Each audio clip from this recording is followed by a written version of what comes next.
Donnie and Dolly, the team is supported by ableauctions.ca. Closing your business? We can help.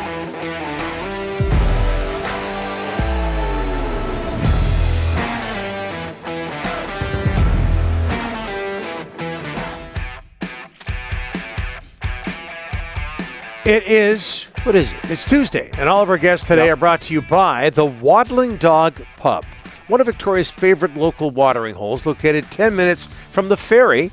The two-time #1 pub in Victoria invites you to see why they are a go-to watering hole. I've got some inside info. It's going to be 3 times soon. Yeah. The Waddling Dog Pub has welcomed back the Canucks and the NHL season, okay, by extending their hours so you don't have to miss any of the action. You know what? You get there early enough, you can see the opposition come back. It's all great. Yep. Come sit and stay until the final whistle. The Canucks are waddling. Yes.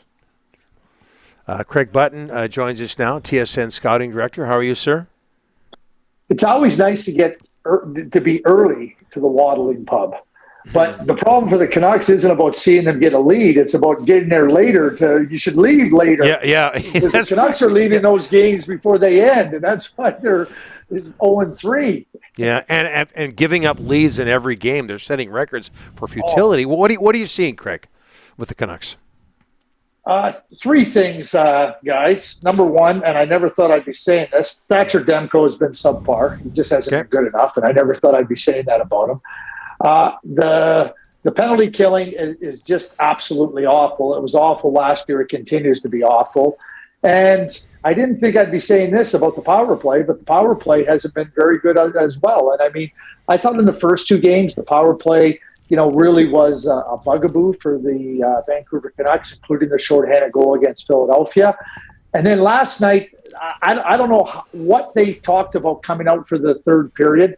I mean, they had recent history on their side of blowing leads and, losing a game. So you're up 4-2 coming into the third period. I thought right from the outset that they started to treat that third period and ultimately their downfall like it was a preseason friendly. I mean, the turnovers, the lack of detail, the lack of really just good, strong decision-making really did them in that game. So, you're 0-3, and for the Canucks, I don't think it's a place that they thought they'd be at this point in time. How much will Ilya Mikheyev, when he's healthy, help the Canucks PK? Can he play blue line? Can he play on the defense? Think about this, you guys. No, I'm dead serious. Think about this. Yeah. Their right side defense last night was Luke Schenn, Kyle Burrows, and Noah Juleson. Yep. That was the right side defense. Mm-hmm. You want to know why your penalty killing is so bad? It's because the blue line is really poor. And when the play starts in the offensive zone on a power play for your opponent, they win the faceoff. Now you're scrambling. Bruce Boudreau says, "Geez, I might not be getting the right guys out there at the beginning of the power play." Well, I don't know what defenseman he can put out there. I mean, Oliver Ekman-Larsson, he's not even close to being effective right now, in my view. Riley Stillman picked up, prior to the season from Chicago, and we know what Quinn Hughes is. But it's a blue line that is so lacking. So while Ilya Mikheyev will come in and give you a little bit of speed, that blue line is causing all kinds of problems for them on the penalty kill. And it will continue to cause problems for them because it's not very good. Craig, last night, players-only meeting for the Canucks. When you hear that, what are your thoughts when these guys get together and they say, hey, look, this isn't good? I mean, what are your thoughts when you hear players-only meetings? Yeah, well, 3 games into the season, Rick. That's it. Really, you've had all preseason to be together. You've talked about it. Like I said, what were you thinking? Maybe they should have had the players-only meeting before the third period and said, what are we going to do to make sure we're not giving up this lead tonight? What are we going to do to make sure? Talk after the game is just that. It's a bunch of talk. You know what? They needed to put into action. They had lots of time after that first game in Edmonton where they played well enough and then they blew it.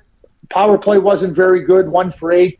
Then they go into Philadelphia on a Saturday afternoon, shorthanded goal. We heard what JT Miller had to say, and you're going to wait till after the game? Sorry. I don't really care about a players-only meeting when you could have taken control of the game long before that. Okay, so you know what's happening here, Craig. It's a hot Canadian market. They're talking about Bruce, and his future. Let's say something happens before Christmas. That would be 3 coaches in less than a year, Craig. At what point do you look at the core of this team and the players and stop saying, look, it's the coaches? When do you say that? Okay, so fair enough, Rick. And again, I'm going to go back to this. Okay, is there a problem with Elias Pettersson? Is there a problem with Bo Horvat? Is there a problem with JT Miller? I have zero problems with their forward group. I have zero problems with Demko. That's why I said I didn't think I'd be saying. I have zero problems with Quinn Hughes. What I have a big problem with is the 5 defensemen after Quinn Hughes. So is that on the core? Is that on the core? Jim Rutherford, Patrick Allvin had all summer to understand what the problem was on the blue line, and they didn't address it. And now you're wondering why they're having problems again and why they will continue to have problems. So we can blame Bruce. You can look at the core. I get it. That just seems to be, look at the blue line. I just mentioned the right side defense. You know, Kyle Burrows gives you everything he's got. Luke Shen gives you everything he's got. Noah Juleson being called up, he'll give you everything he's got. I have no issues with their effort. The problem is that a defense comprised of players, and I used to make it as a joke, but they cornered the market on 6-7 defensemen. 6-7 defensemen aren't going to help you win in this league. Yep. How much will Tyler Myers' return help? It'll help. It'll help a lot, Donnie, because you're now talking about somebody that can not only play some good minutes and everything.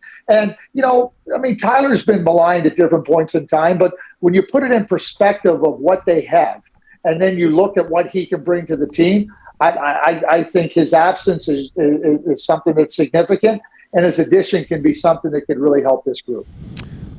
Moving on, Vegas and Calgary tonight. What do you make? And I know they haven't faced Murderers Row, but what do you make of Vegas's 3-0 start? Yeah, you know what? Like I felt that Bruce Cassidy going in there would really help that team, and they have enough talent that they have to make some maneuvers. With the salary cap, Max Pacioretty out.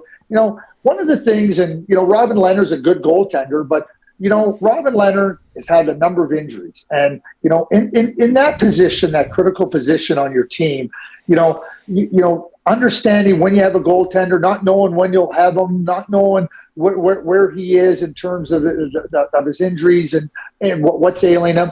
I mean, that creates a lot of angst amongst coaches, amongst players. So, Robin Leonard's out. They know he's not going to be around for the year. So now they know exactly what they got in the net, Logan Thompson and Aiden Hill.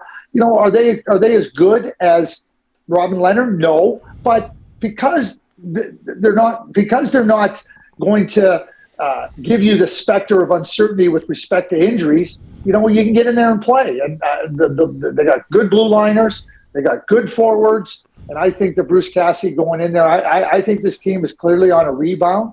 Calgary started off the season really well with wins over Colorado and Edmonton, and this will be another big test for the Flames against the Vegas Golden Knights team that wants to put last year behind them. I know you've talked about this before on other outlets, but do you expect the Blackhawks to trade Kane and or Taves this season? I'll be straightforward. I don't think there's any chance that either of those players are playing for the Chicago Blackhawks past the trade deadline. Number one, I think in the case of Patrick Kane, I mean, he's a top player. I think that Jonathan Toews, he's not the premier center he once was, but he can come right into a team and help you in a lot of different ways.